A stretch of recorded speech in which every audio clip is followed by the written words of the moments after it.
Pues nada, señores, hoy tenemos aquí a María Dolores Pérez Hernández.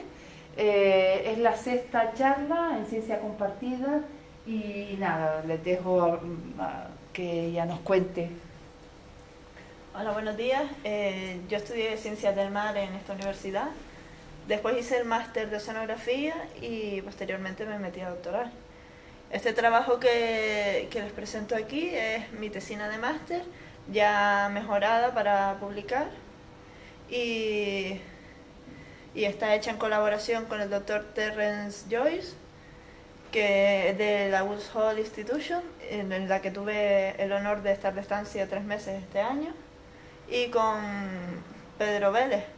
Bueno, yo trabajo en el campo de la sonografía física con el doctor Alonso Hernández, que es mi tutor de tesis. Empezamos ya con el tema que nos otorga. El Océano Índico presenta una fuerte variabilidad estacional y ello se debe a la existencia de dos monzones, el monzón de invierno y el monzón de verano. El monzón de invierno tiene lugar durante los meses de diciembre, enero, febrero y marzo, y se caracteriza por los vientos del noreste que hay en la zona. Espera, te voy a poner el puntero. Pequeño detalle que me olvidé. Vale, por los vientos del noreste que hay en la zona. El monzón de verano, la característica principal que tiene es que los vientos se invierten, se vuelven del suroeste y se intensifican. Estos vientos son una propagación de los alisios del hemisferio sur hacia el hemisferio norte. Y además provocan que la circulación oceánica cambie totalmente de dirección. Así, mientras aquí corría la corriente de frontera oeste hacia el sur, en este monzón lo va a hacer hacia el norte. Entre los dos monzones existen dos periodos de transición, uno de abril a mayo y otro de octubre a noviembre. Durante estos periodos los vientos se relajan y se forma un jet zonal que va de oeste a este, denominado Wilkie Jet. En el estudio de flujos cross-ecuatoriales, en 1988, Joyce propone que el viento y la altura dinámica presentan un equilibrio en el ecuador que permite la formación de flujos cross-ecuatoriales. Esta idea se basa en un artículo de Bedru de 1947, en el que ya sugiere que existe un equilibrio entre la componente meridional del viento y la componente meridional de la altura dinámica. De estas hipótesis surgen estas ecuaciones. La primera nos muestra ese equilibrio del que estamos hablando. La componente meridional del estrés del viento está en equilibrio con la componente meridional de la altura dinámica. La segunda ecuación nos muestra una nueva velocidad meridional modificada que surge de sustituir la componente del viento por la altura dinámica. Y la tercera ecuación es la relación que existiría entre esta nueva velocidad meridional modificada y la realmente existente por geostrofía. Para poder hacer uso de esas ecuaciones, tenemos que cumplir estas dos condiciones. Estas dos condiciones implican que tanto la velocidad zonal como la vertical sean un máximo, un mínimo o un punto de inflexión. Una peculiaridad del Océano Índico es que no tiene afloramiento ecuatorial, con lo cual las velocidades verticales podemos considerarlas que cumplen la condición. En cuanto a las zonales, durante los periodos de transición vimos que existían los Wilkie Jets, que eran fuertes flujos zonales, y durante los monzones pues existen estudios de correntímetros situados en el atolón de Adul, que muestran cómo las velocidades zonales pues tienden a ser prácticamente cero, con lo cual cumplimos y podemos operar con estas ecuaciones. Los datos que hemos cogido son datos del 2003 al 2009 para evitar la fuerte variabilidad interanual que se da. Hemos cogido datos hidrográficos entre los 4 grados norte y los 4 grados sur y datos de viento entre los 2,5 grados norte y los 2,5 grados sur. Y en cuanto a latitudinalmente, están entre los 45,5 grados este y los 110 grados este. Las longitudes este están impuestas por la pendiente de las costas de Sumatra y de Somalia. Los vientos que tenemos son vientos NCEP de la NOAA, son vientos que han sido reanalizados a partir de datos históricos, están cada 2,5 grados de latitud y longitud, y nosotros hemos promediado por cada una de las estaciones que vamos a tratar. Vamos a trabajar con dos tipos de datos hidrográficos. Por un lado vamos a trabajar con datos Argo y por el otro vamos a trabajar con datos UOA, que son datos de climatología. Datos Argos tenemos aproximadamente unos 9.000 que están distribuidos de la manera que muestra la imagen. Para los periodos de transición no teníamos suficientes perfiladores para dividirlos en los dos periodos de transición. Entonces lo que hicimos fue sumarlos y trabajar como una estación los 4 meses esos que teníamos de cambio. Para transformar esta malla irregular en una malla regular utilizamos el análisis objetivo. Este análisis es un análisis de interpolación estadística por correcciones sucesivas que nos minimiza el ruido debido a las señales mesoscalares.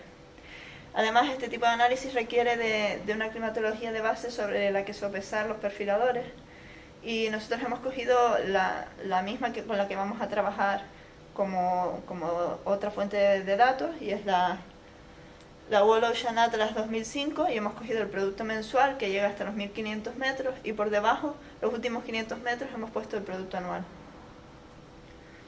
Estas son las secciones verticales de temperatura y de salinidad que obtenemos. En ello se puede ver una primera capa superficial de diferentes temperaturas y salinidades. Ello se debe a las precipitaciones y la evaporación que hay en la zona. En esa misma capa, en la zona este, encontramos temperaturas muy altas y salinidades muy bajas. Y este agua se denomina agua de la bahía de Bengala, que se caracteriza por la fuerte aporte de ríos y de lluvias que hay en esa zona. Por debajo de ese agua tenemos agua central del Índico y agua mediterránea del mar de Australasia. Este agua entra a través del estrecho de Indonesia, desde el Pacífico hacia el Índico. Entonces, si se fijan, entran formando como una cuña, y a medida que se propaga hacia el oeste, pues libera una serie de patch, de manchitas, que se van propagando para allá. Por debajo tenemos agua profunda del Índico, y ya. Para proceder con los resultados, lo primero que hicimos fue ver si nuestro viento y nuestra altura dinámica realmente se parecían, y es este gráfico que tenemos aquí. Podemos ver como tanto para los datos UOA como para los datos Argos existe más o menos el mismo patrón con respecto al viento, solo que en los datos Argos es mucho más ruidoso debido a que hay mayor actividad mesoscalar que en la climatología. Aparte de eso, sobre los 80 grados este también hay un pico muy alto de actividad mesoscalar. Esta zona ya ha sido registrada otras veces como una zona de alta actividad mesoscalar. Estudiamos los vientos que teníamos, el rotacional del viento, la primera componente. Vemos que tiene valores muy chiquititos y que al acercarnos a la corriente de frontera presenta como un cambio de dirección. La otra componente rotacional del viento ya nos da valores mucho mayores, que vemos que se invierten con respecto al monzón de verano, el monzón de verano con respecto al monzón de invierno, y bueno, esa es la pinta que tienen de entrada. Nosotros, para poder hacer que este trabajo fuera fiable, nos descargamos también vientos de la base de datos QuickScat, porque como nuestro modelo depende puramente de los vientos, pues nos interesaba saber con cuánto error estábamos jugando. Podemos observar cómo existían grandes diferencias en las componentes zonales y meridionales, que luego se convertían en unas grandes diferencias de transporte en cada periodo, siendo mayores los de QuickScat con respecto a los de NCEP. El por qué ocurre esto, nosotros vamos a dar dos argumentos, aunque realmente existen... es casi un campo de la sonografía, meterse con vientos y cómo obtenerlos. En Gugwani y Segupta pues lo atribuyen a diferencias en cuanto al tipo de precipitación utilizada para obtener los vientos, ya que en la zona que estamos tratando el viento se genera principalmente por la evaporación asociada a las lluvias tropicales. Otro de los argumentos que se da en el artículo de Shelton y Freilich del 2005 es que el modelo que utiliza NCEP no es lo mismo que lo que hace QuickScat, que directamente lo capta desde un satélite. Ahora pasamos a la segunda ecuación para obtener las velocidades meridionales modificadas. Entonces lo que fuimos haciendo, para que entiendan un poco lo que es esta ecuación, fuimos longitud a longitud buscando el transporte integrado que se igualaba al del viento. Entonces, con ello obtuvimos un campo de velocidades, que es este que muestro aquí, para UOA y otro para Argo. Y además, una vez los conseguimos, le añadimos el desequilibrio de la corriente a la corriente de frontera oeste, porque el modelo no tiene en cuenta magnitudes de orden mayor que habría que tener en cuenta para establecer la corriente de frontera oeste. Podemos observar en las secciones de velocidad cómo la corriente de frontera fluye hacia el sur en el monzón de invierno y hacia el norte en el monzón de verano.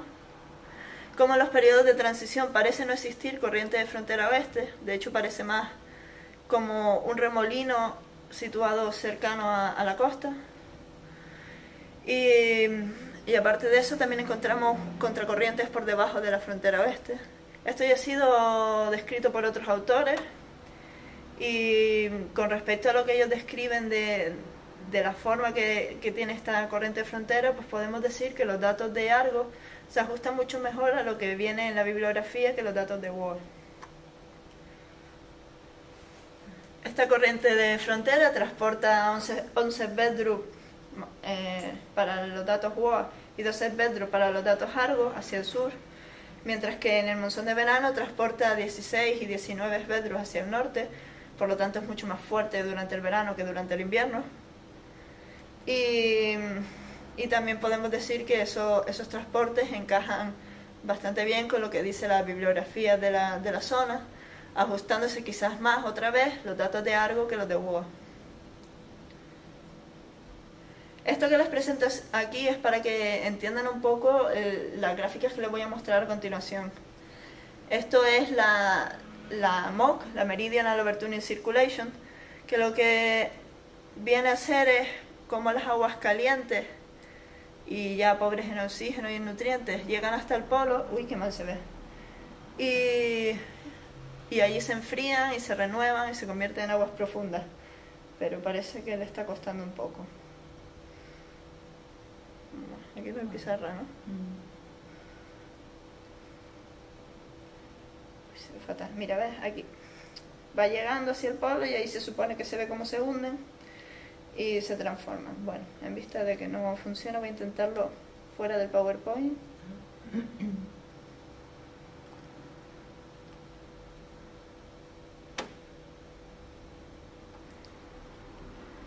Vamos a avanzarlo un poquito.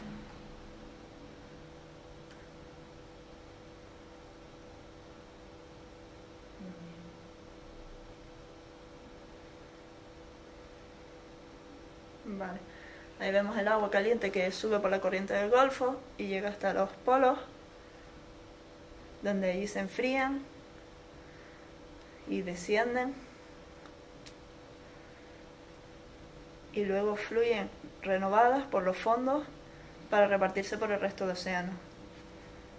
Ahora fijémonos un poquito en el Índico. Vamos a darle más para adelante. Ahí se ve cómo viene por todo el Atlántico Sur.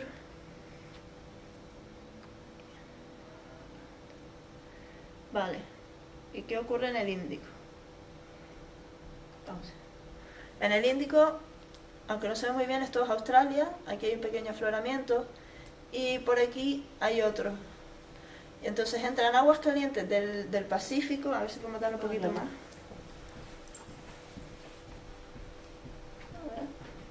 Ahí. Este es el estrecho de Indonesia del que les hablo. Entonces entran aguas calientes del Pacífico y vuelven a salir por aquí aguas cálidas. O sea, por aquí afloran y por aquí salen calientes. Entonces, volviendo a los resultados que obteníamos. Estos son secciones verticales de velocidad o de transporte. Y podemos observar aquí lo que hablábamos de que la corriente en el monzón de invierno es totalmente distinta a la del monzón de verano. Y en el gráfico de abajo lo que hemos hecho es integrar este transporte desde el fondo hasta la superficie. Esto se hace para poder ver lo que les acabo de mostrar. Entonces podemos observar como en los datos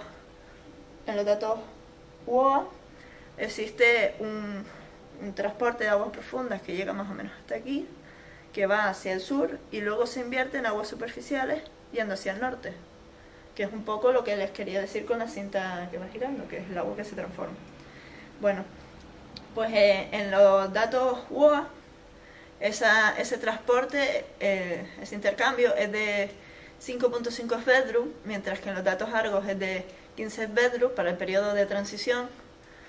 Y aparte de los periodos de transición, tenemos otra célula que se da durante el monzón de invierno en los datos WOA. Una de las conclusiones, bueno, conclusiones no, aparentemente parece que es más profunda cuando estamos en los monzones, pero no tenemos datos para podernos cerciorar de si eso es verdad o no. Porque nuestro periodo de transición realmente es un sumatorio de dos periodos.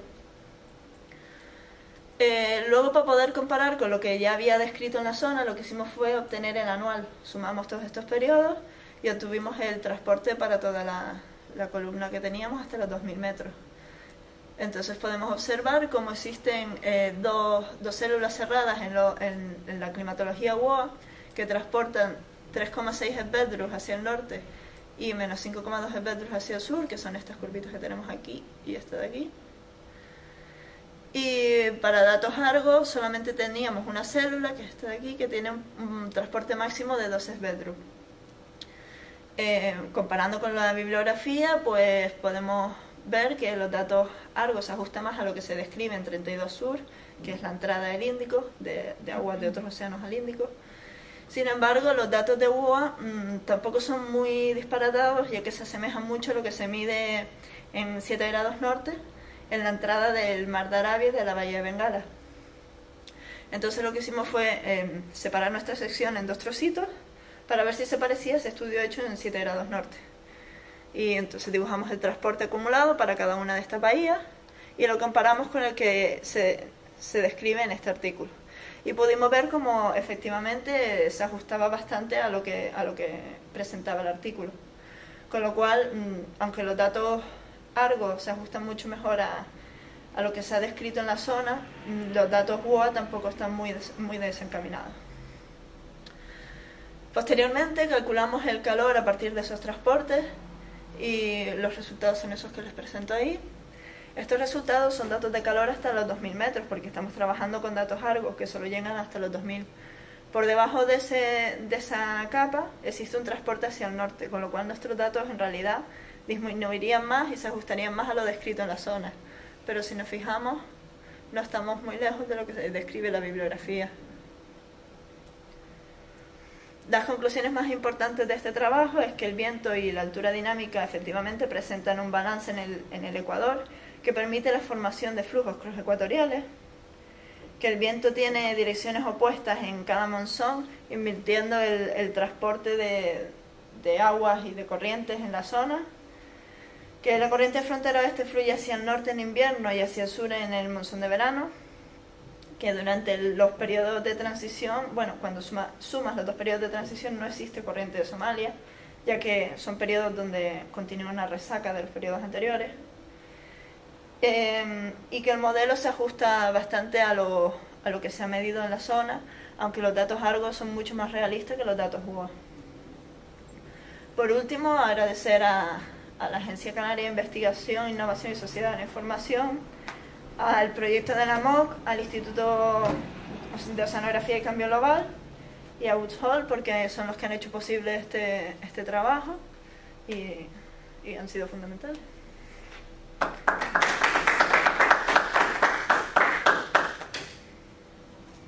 ¿Pregunta? Yo tengo una curiosidad, Lola. ¿Por qué trabajasteis con el WOA 05 y no con el 09? Porque en su momento el WOA 09 no tenía los datos disponibles. Una cosa, en una de las primeras diapositivas que puso, cuando ponía lo de las cuñas de agua, ¿qué dijo que eran los patch? ¿Cómo se formaban? Son aguas del mar de Australasia. Este que está aquí. ¿Ah? Son aguas del mar de Australasia. Si te fijas por el lado del Índico ecuatorial, tienes todas las islitas de Indonesia y Australia. Entonces lo que hace es que agua que viene del Pacífico se mete ahí, cambia todas sus propiedades y luego acaba llegando al Índico. Y por eso es distinta al agua central del Índico. Ella entra en forma de cuña, así más o menos, y luego se va medio mezclando con la que ya hay en el Índico, formando estas pequeñas intrusiones. Pero no se mezclan del todo, se quedan así, se va encontrando esas pequeñas burbujitas. Sí, vas encontrando esas cositas porque la mezcla en el océano es muy lenta. ¿Más curiosidades? Tengo una, aunque no tiene mucho que ver con eso. En la animación de la circulación de las corrientes oceánicas, ¿cómo se formaba? Había dos corrientes que pasaban por debajo del Índico y una de ellas como que se desviaba. Sí, ¿Sabe por qué hace eso? ¿Por qué no sigue un solo camino? Porque parte sigue con la rotación del planeta, sigue dándole vueltas al polo sur y parte va entrando en los distintos océanos al caminar. Es por la rotación. Sí. Y por los vientos también de la zona.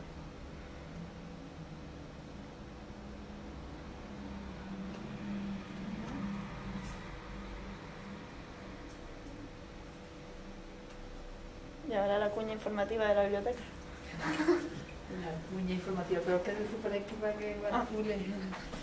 Bien, pues antes hablando con personas del público que han presentado anteriormente, como es Aroa, comentaba el tema de la autoría, es decir, cada vez que se presentan, se escriben artículos o se hace una presentación o se defiende una tesis, se suele cambiar la forma del autor, y en unos casos, ahora veremos a lo mejor un ejemplo con quien hoy nos ha hecho su presentación, en unos casos pues ponen los dos apellidos juntos o con guión, o si tienen nombre compuesto pues una vez se pone un nombre o pone los dos. Entonces la recomendación por parte de la FECIT y por parte de organismos internacionales es intentar unificar todos esos nombres para que se nos reconozca, para que se nos encuentre mejor en la búsqueda bibliográfica cuando queramos saber, bueno, cuál es la producción de doña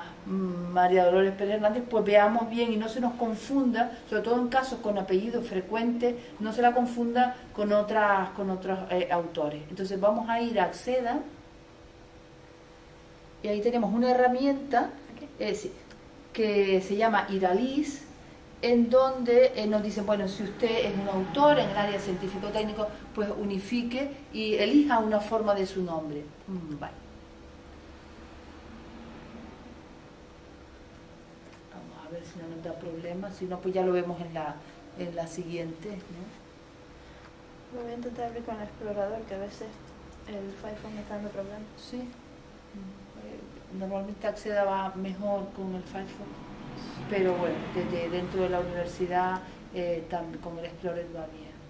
No. Está dando algún problema. Bueno, pues entonces lo veremos en la próxima sesión. También otra cosa sobre la que estábamos comentando antes es qué tipo de documentos podemos depositar en acceso abierto, tener en el repositorio de la Universidad de Las Palmas. Pues puedes poner todos aquellos documentos, toda aquella producción de